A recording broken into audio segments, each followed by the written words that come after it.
Hey guys, welcome to self-mastery class number 1. Yay! So, who are you? That's the basis of everything we do, right? Who we believe we are.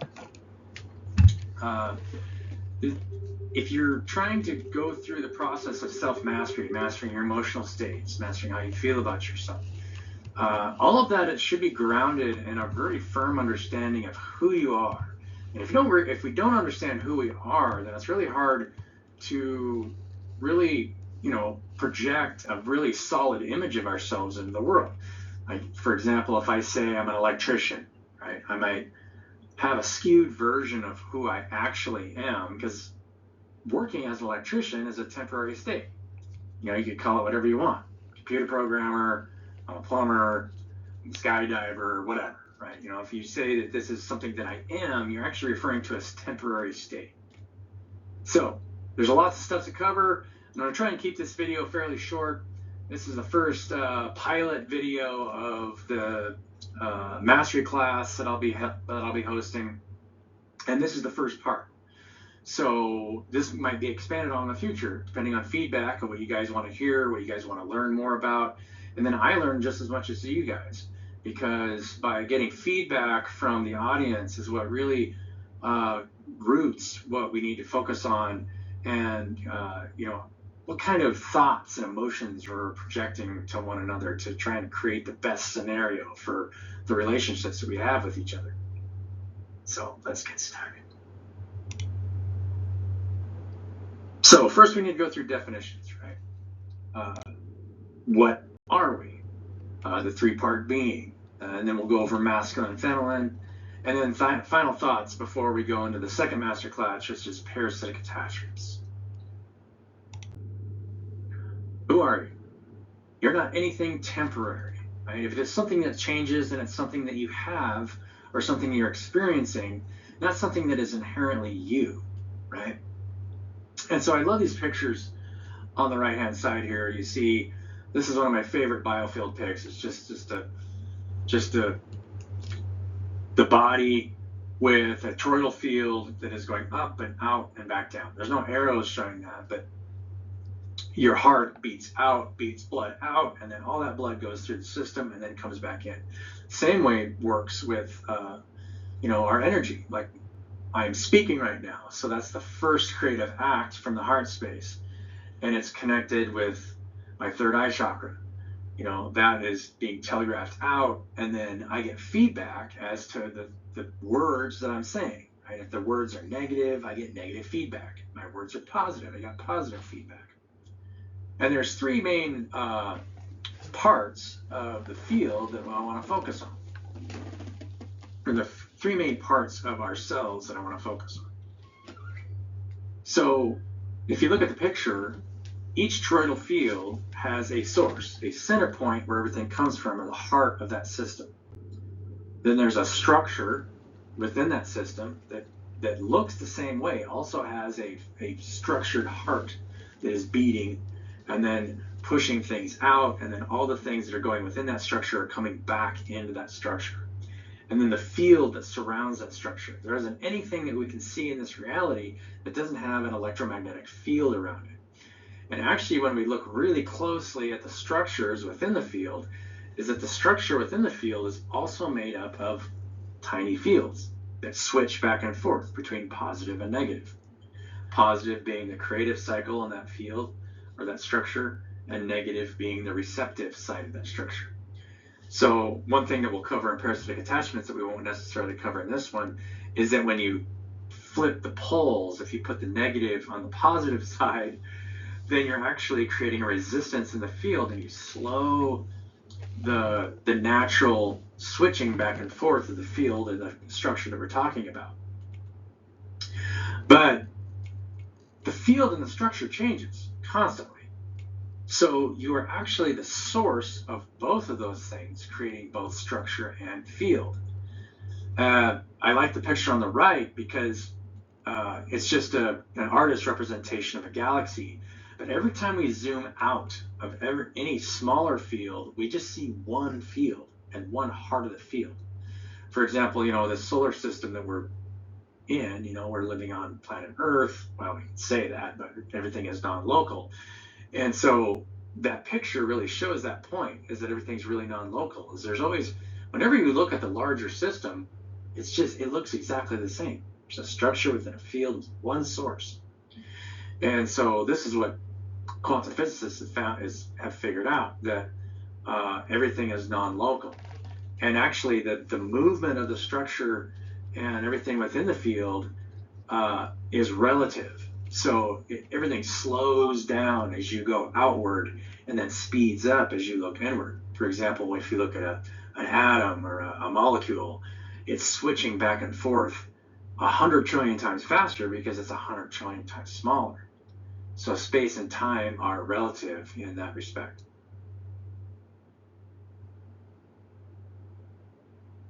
Within our own field, within our own structure, we have a set of chakras, which is something that's probably not new to you guys. Depending on how you understand it,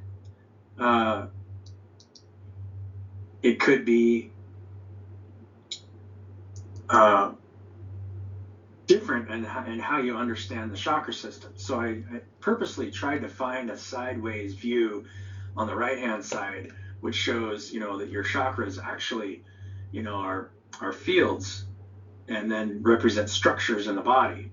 Your root chakra, how you planted in this three-dimensional space. Your sacral chakra, of how you sexually interact with, it's why it's called sacred, is because how you feel and how you're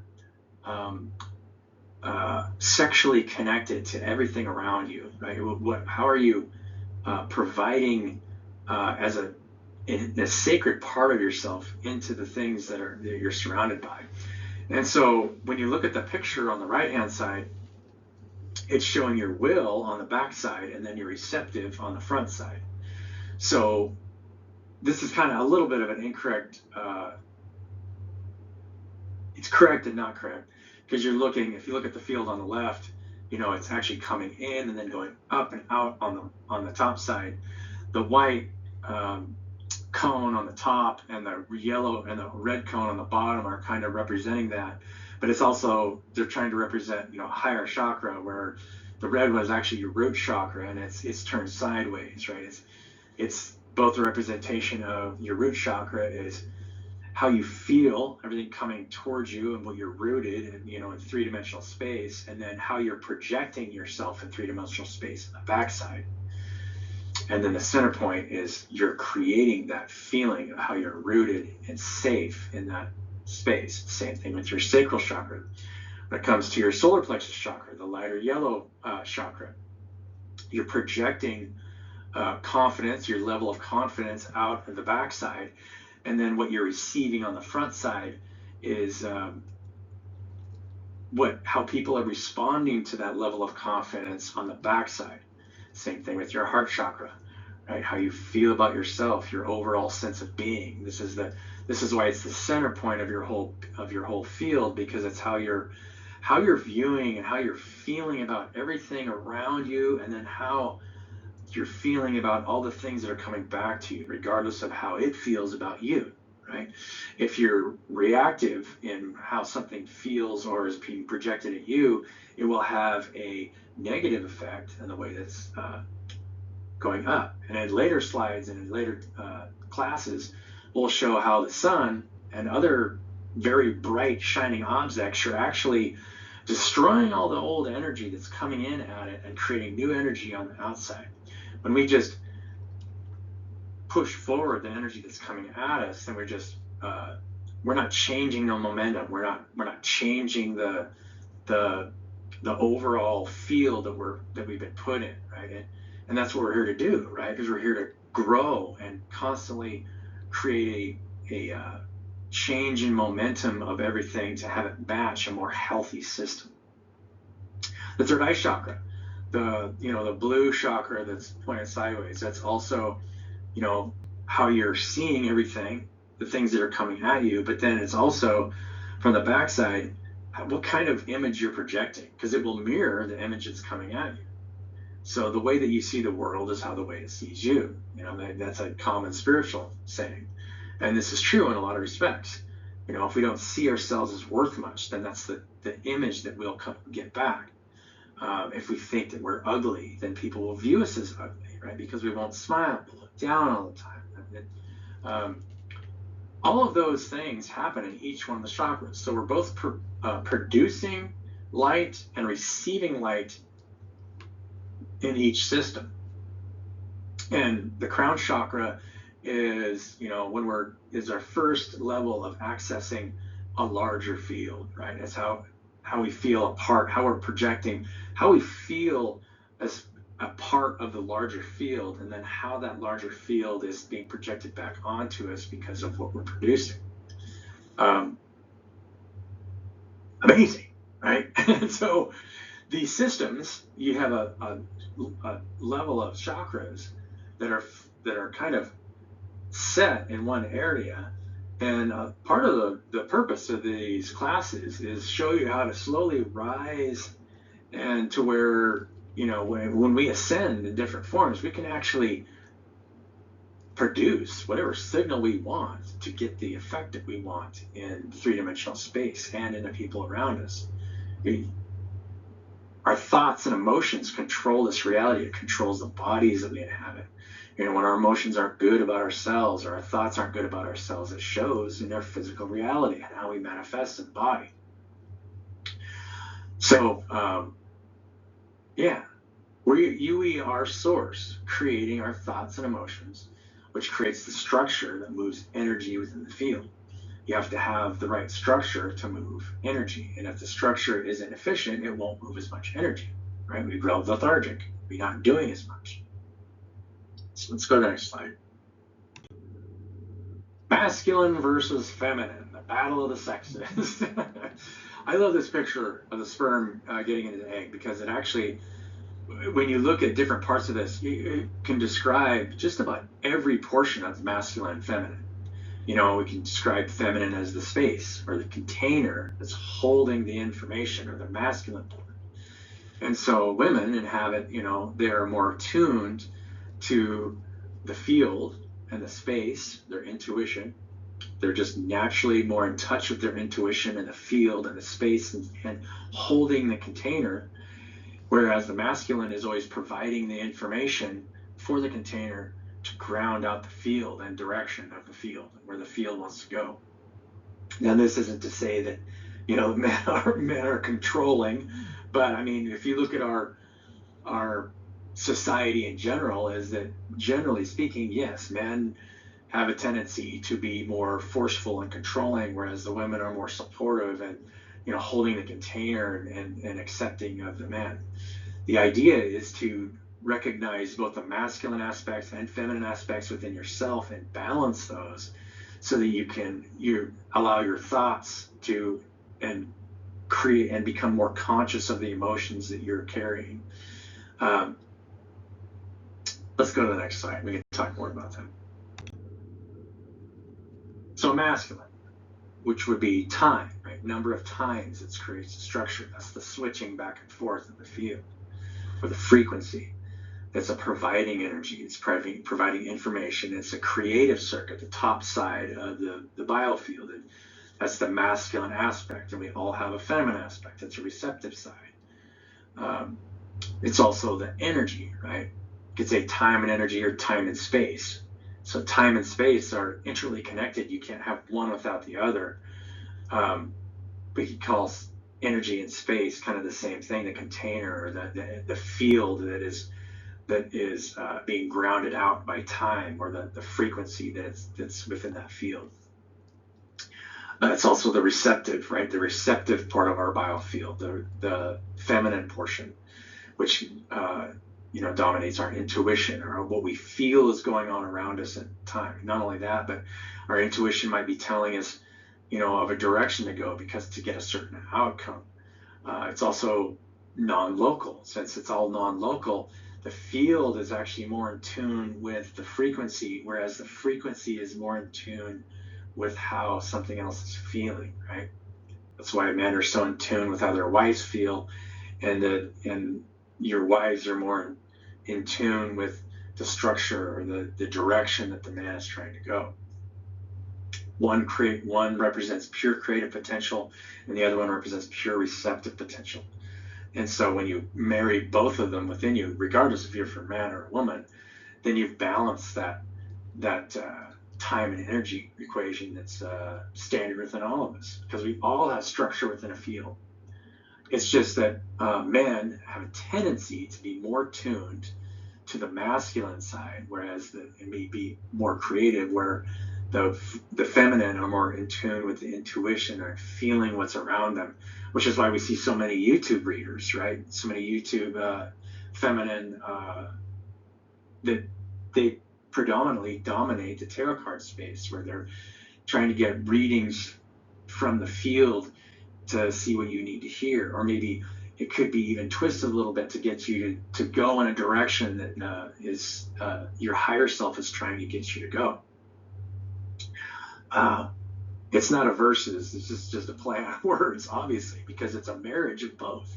You can't have one without the other. And if you try to just do one without the other, you'll find yourself falling flat on your face. If you're just creating without receiving, then you'll just burn yourself out, right? Because all you're doing is creating over and over and over, and you're not getting anything out of it, right? So you want to make sure you're providing it out there, putting it out there, so that you get feedback as to make sure that you get at least some feedback as to what you're putting out there. Are you doing it in a loving way? Are you doing it in a conflicted way? Right? All questions that we can ask ourselves as far as what we're putting out there and what we're getting back. So the tarot is super old, and I love using the tarot for this example specifically because it shows the suit of cards, the swords, wands, cups, and pentacles all show, different states of being that you can, the swords and wands could be viewed as a masculine perspective, whereas the cups and pentacles could be a feminine perspective. Both of those can be applied to masculine and feminine in the cards you see here. So it actually shows a way of how to ground that in how you're viewing yourself, right? There's lower cards, right? We've got Page of Swords, and the Knight of Swords before you get to the King of Swords and the Queen of Swords, the two cards on the left here before the Emperor and the Empress.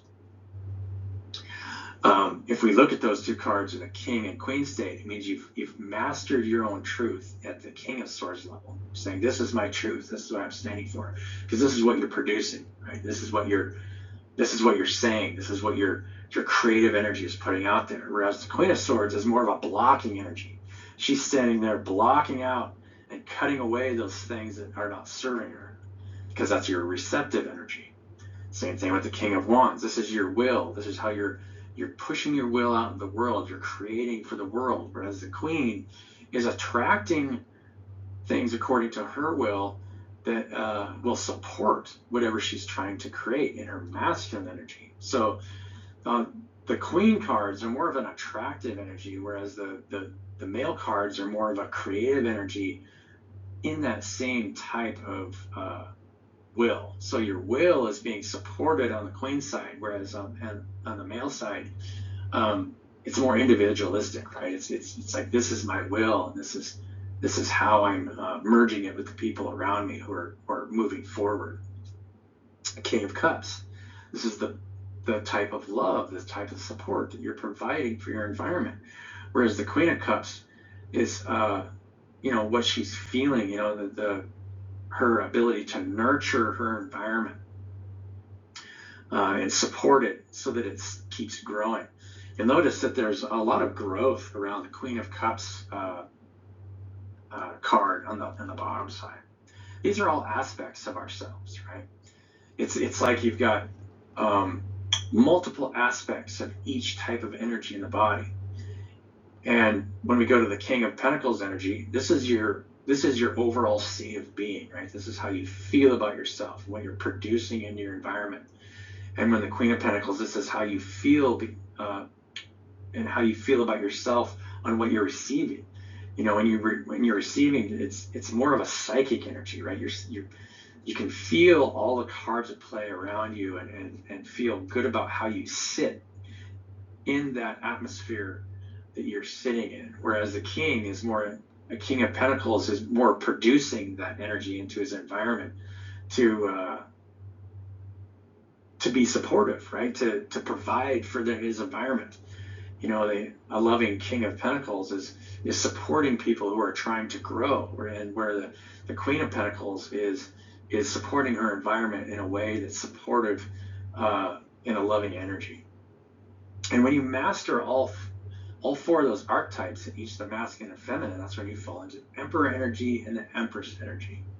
When you can block and use your will to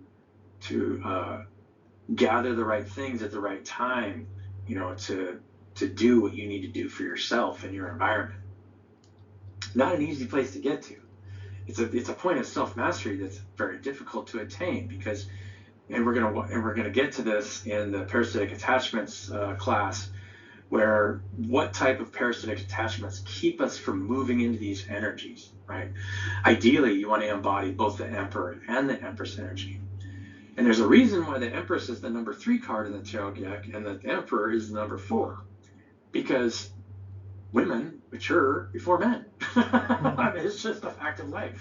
The container has to mature, and the way you feel about, you know, your environment before you can actually provide something for it. Because unless you can encompass the whole of what is coming at you, and doing it in a loving way and blocking the parts that need to grow without negatively impacting you, you really can't move into providing the right kind of truth and the right kind of will and the right kind of emotional states for the right people, and be able to use your intuition to provide in the right way.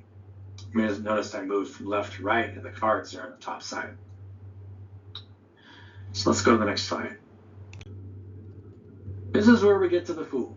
Right? The Fool is the embodiment of the entire tarot deck, because that's why it's the 0 card in the tarot deck. It's a very unique card,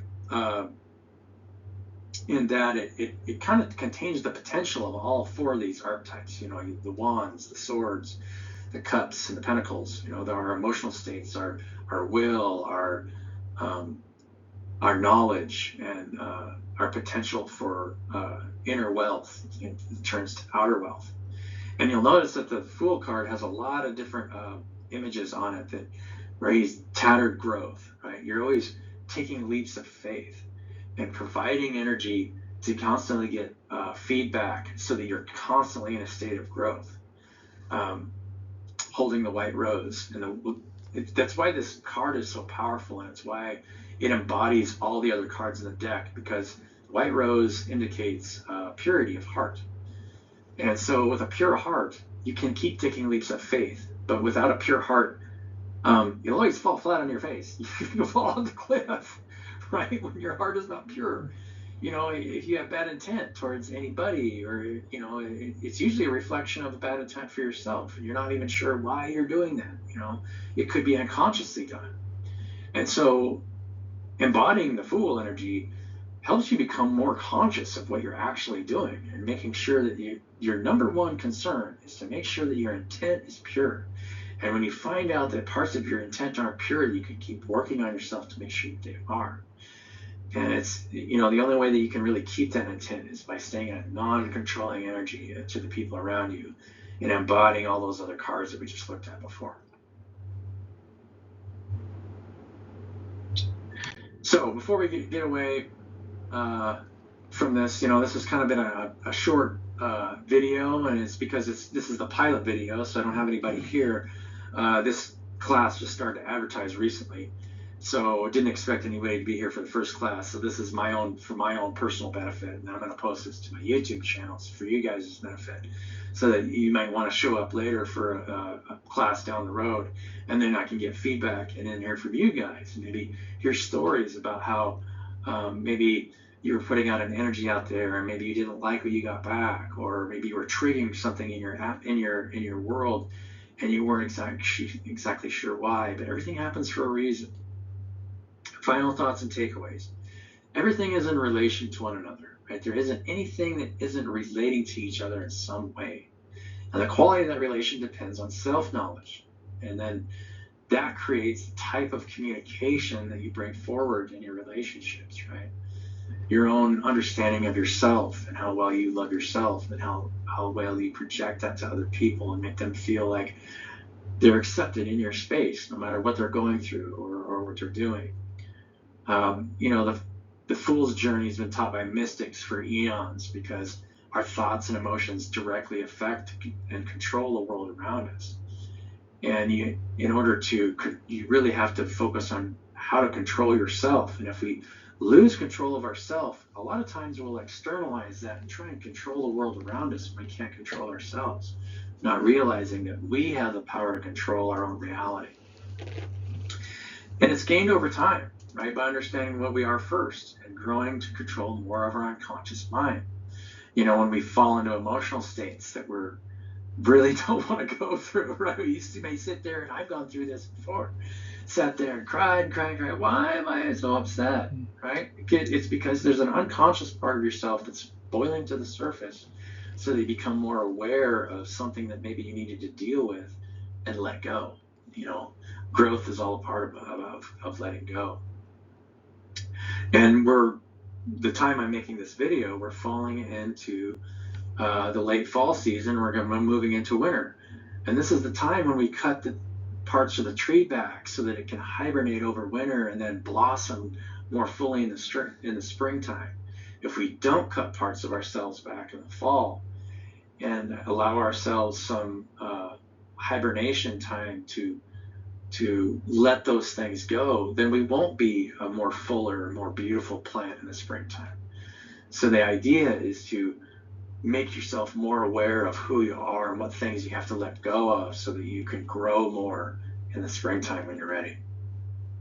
And so at the end here, it says, you are what? How would you define yourself? I mean, the way I define myself is the same way that I presented this field. I am source, creating this structure and field of awareness. And the more aware I am, the more energy and information I can move through the body so that I can channel for the people around me or the people I come in contact with. I can't think of anything more important than that, right? It'll show up in our structures and the way that we relate to each other. You really can't sell growth. All you can do is become more self-knowledgeable and then be able to structure and set the right boundaries in your relationships so all those relationships grow and are forced to grow, right? You don't want to constantly feed weeds, right? Constantly consuming energy that hasn't balanced its creative and receptive energy, because if you do, it won't grow, right? You have to master that Queen of Swords energy and then speak your truth at the same time. So this is the last slide I wanted you guys to kind of look at, just because it's so, there's a couple things in here that I'd like you guys to think about, especially the black hole in the upper left. How does that black hole relate to the other pictures, when it comes to the self, the galactic heart, Earth, and the Milky Way galaxy there on the right? One thing, and this is a clue for following classes, is you'll notice that all the light is brightest as it collapses towards the event horizon, or the black dark field at the center. Yeah, and it changes its momentum faster, right? Everything is equal in the field, and as you move farther away, it grows slower. But as you grow closer to the heart of the system, everything speeds up and gets a lot faster, and it grows way brighter. Anyway, thank you guys for watching this video. I appreciate all of you. If you need to get a hold of me, you can get a hold of me at bcurtis@bcurtis.org. You can visit my website at bcurtis.org. And if you really want to, if you guys need help, I offer a paid coaching call or a paid time. And if you don't feel like you have enough money and you just want some direction or maybe some help, you can always contact me via email, and we can always work something out, right? I don't want to turn anybody away because they feel like they just need help doing something. So Be creative and see where it takes you. Just keep creating and receiving. And then the best thing you can do is to work with other people that are trying to do the same and structure those relationships where you're treating each other equally and loving each other unconditionally. And amazing things can happen. Thanks for watching. Love you. See you later.